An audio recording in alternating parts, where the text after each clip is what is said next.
internautes de City News, c'est l'actu de la semaine. Bienvenue à tous.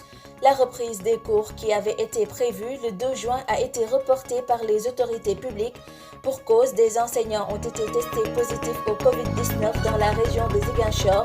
C'est pourquoi le président de la République a instruit le ministre de l'Éducation nationale de reporter la reprise des cours jusqu'à une date ultérieure. Mardi, Karim Wade a envoyé des kits de tests rapides depuis Qatar. Wade fils reste préoccupé par la présence de la pandémie dans son pays d'origine. Il a mis à la disposition des autorités sanitaires 5000 kits de tests rapides fabriqués en Corée du Sud.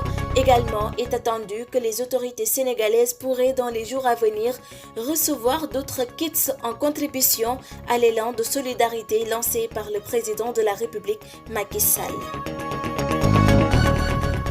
Affaire des décrets concernant Aminata Tall, les leaders de l'opposition regroupés au sein du Congrès de la Renaissance démocratique ont déposé un recours ce mercredi à la Cour suprême en annulation des décrets 2020-964 et 2020-976. Une délégation du CRD était accompagnée d'un conseil commis à cet effet. Ce jeudi, le gouvernement sénégalais a levé les restrictions liées à la lutte contre la pandémie de la Covid-19. Des assouplissements ont été notés dans le secteur du transport, permettant le déplacement interurbain. Le couvre-feu, c'est désormais de 23h à 5h du matin. Les restaurants et les salles de sport, tous ouverts.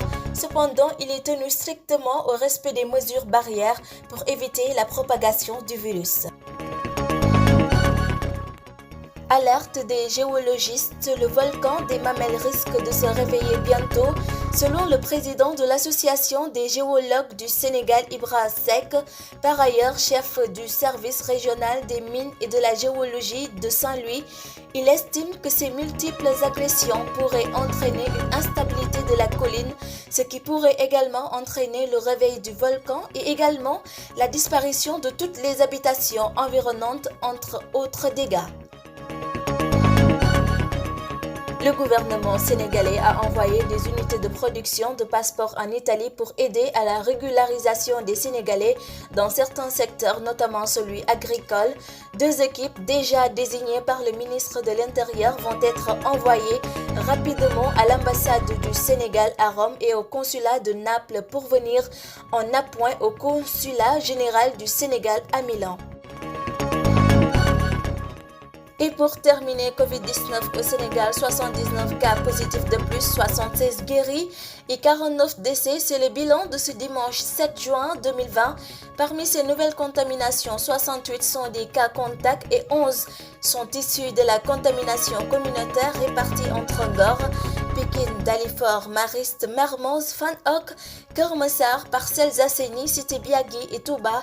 15 cas graves sont à noter. À ce jour, 4328 cas ont été déclarés positifs depuis l'apparition du virus au Sénégal, dont 2588 guéris, 49 décès et donc 1690 sont sous traitement.